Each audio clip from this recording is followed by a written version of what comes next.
हम कल से प्रक्रिया शुरू कर देंगे। और आपने देखा होगा कि कल जो कोर्ट ने आदेश दिया है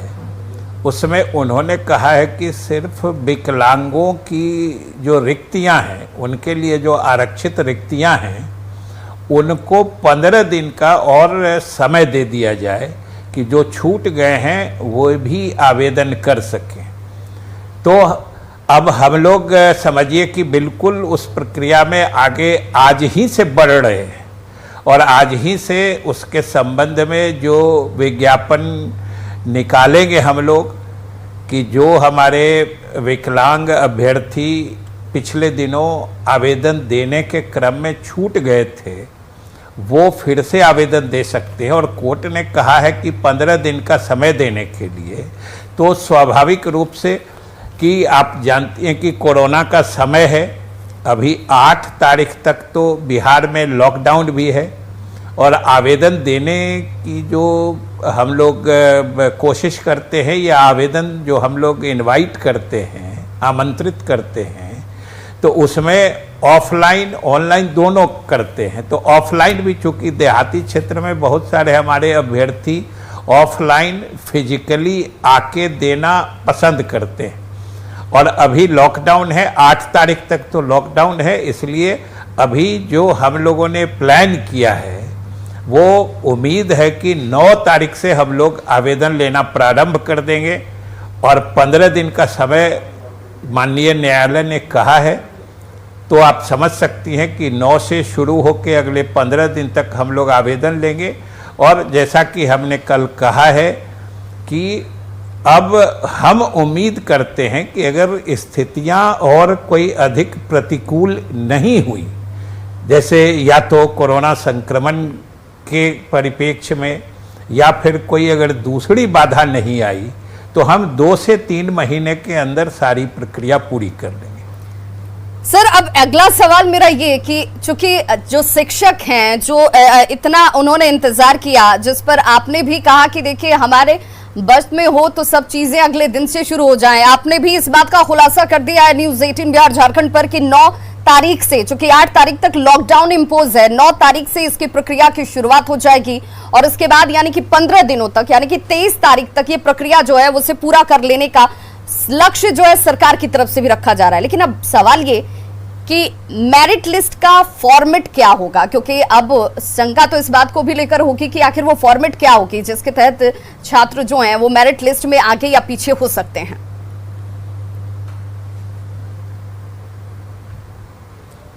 आपकी थोड़ी आवाज रुक रुक के कट के आ रही, क्लैरिटी से नहीं समझ पा रहे हैं। आप मेरिट लिस्ट की बात कर रही हैं क्या? जी बिल्कुल।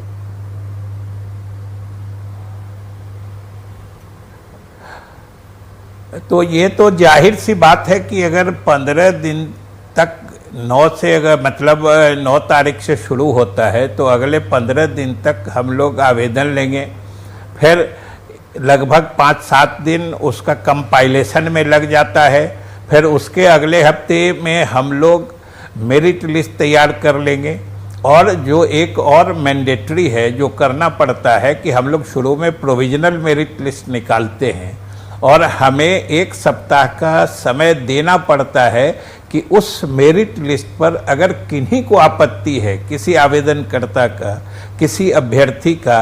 अगर उस मेधा सूची पर उनकी आपत्ति है तो वो देते हैं और फिर अगले 1 हफ्ता के अंदर हम लोग उसका निराकरण भी कर देते हैं। तो ये सब सारे समय को जोड़ के हमने कहा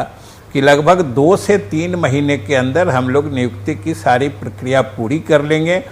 और हम आपके माध्यम से, आपके चैनल के माध्यम से बिहार के लोगों को और विशेष रूप से जो हमारे टीईटी पास अभ्यर्थी हैं जो इसकी योग्यता रखते हैं, उनको हम आश्वस्त करना चाहते हैं कि हमने सरकार की तरफ से उनसे वादा किया था कि कोर्ट अगर हमें आज इजाज़त देता है तो हम कल से कार्रवाई प्रारंभ कर देंगे। और आप देख रही हैं कि कोर्ट ने हमें कल इजाज़त दी है और आज से हमने टाइमलाइन बना के उसकी प्रक्रिया प्रारंभ हम कर रहे हैं। वो तो लॉकडाउन की स्थिति है कोरोना संक्रमण के मद्देनजर, नहीं तो बातें और भी तेजी से हम आगे बढ़ा देते। बिल्कुल, तो बिल्कुल देखिए इंतजार आपका अब खत्म होता हुआ, क्योंकि शिक्षा मंत्री खुद आश्वस्त कर रहे हैं कि देखिए लॉकडाउन 8 तारीख तक है, इसलिए ये इंतजार भी करना पड़ रहा है, अन्यथा इसकी शुरुआत, जैसा कि उन्होंने खुद कहा था कि आज डिसीजन आए और कल से इसकी प्रक्रिया की शुरुआत हम कर सकते हैं, लेकिन लॉकडाउन लागू है और ऐसे में 8 तारीख तक ये लॉकडाउन है, 9 तारीख से इसकी प्रक्रिया की शुरुआत हो जाएगी। सर, सवाल ये भी कि पहले किसकी नियुक्ति? 94,000 शिक्षकों की पहले नियुक्ति होगी, एसटीईटी 2019 का इंतजार पहले खत्म होगा, पहले नियुक्ति किसकी होगी?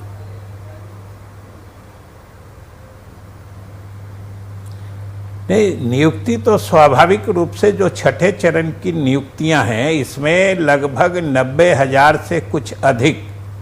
ये प्रारंभिक विद्यालयों से संबंधित है और लगभग 30,000 से के आसपास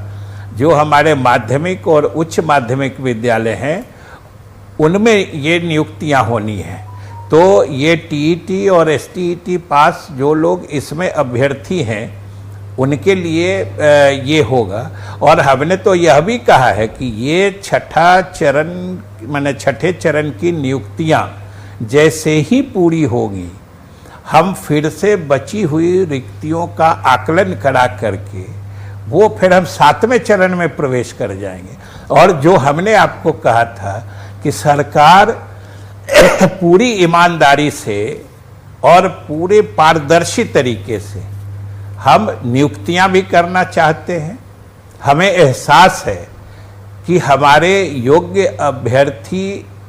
बेरोजगारी के आलम में बाहर हैं, सड़क पर घूम रहे हैं, हमारे विद्यालयों में रिक्तियां हैं, रिक्तियां के परिप्रेक्ष्य में पढ़ाई बाधित होती है। वैसे कोरोना काल में विद्यालय बंद हैं, इसलिए इसका एहसास ज़्यादा नहीं हो पाता है, लेकिन आप सोच सकती हैं कि जहां 1.5 लाख 2 लाख शिक्षक के पद खाली हो, नियुक्ति नहीं हो पाई हो, तो पढ़ाई तो बाधित होती है। तो ये दोनों तीनों, इधर रिक्तियां हैं, विद्यालय में पढ़ाई बाधित है, उधर हमारे योग्य अभ्यर्थी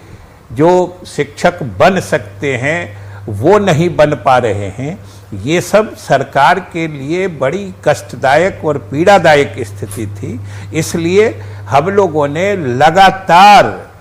माननीय मुख्य न्यायाधीश के बेंच में विशेष उल्लेख करके, इस कोरोना काल में जब मामलों की सुनवाई भी वीडियो कॉन्फ्रेंसिंग के माध्यम से हो रही है, इस दरमियान भी हम लोगों ने लगातार विशेष उल्लेख करके इस मामले पर सुनवाई कराई है। और अंततः मुझे प्रसन्नता है